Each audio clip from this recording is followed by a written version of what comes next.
বিএলওদের কি কাজ করা উচিত বিএলওরা নিজেরা সবাই ভালো করে জানে, কিন্তু বিজেপি যে আতঙ্কের পরিবেশ তৈরি করছে, বিশেষ করে বিজেপির কিছু নেতা তারা হুমকি দিচ্ছে যে বিএলওদের অ্যারেস্ট করা হবে।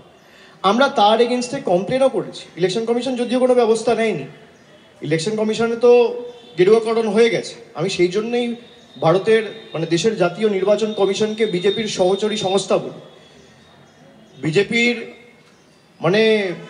ক্লোজ অ্যাসোসিয়েট, তারা বিজেপির কথায় অঙ্গুলি হেলনে চলে। তা না হলে আমরা যেই তথ্যগুলো দিচ্ছি তার কোনো সদুত্তর নেই, আমরা যেই কমপ্লেনগুলো করছি তার বিরুদ্ধে কোনো ব্যবস্থা নেই।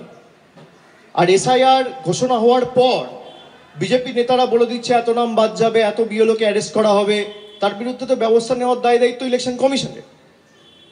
যদি কারোর কোনো সাহায্য সহযোগিতার প্রয়োজন হয়, আমি প্রত্যেকটা বিএলওর কাছে অ্যাপিল করব, আমাদের সব জায়গায় ক্যাম্প থাকবে। আপনাদের সাহায্য সহযোগিতা হলে প্রশাসনের সাথে যোগাযোগ করবেন। নির্বাচন কমিশনকে যেমন আপনারা জানাবেন, আপনারা প্রশাসনকেও জানাবেন, প্রশাসন আপনাদের পাশে দাঁড়াবে।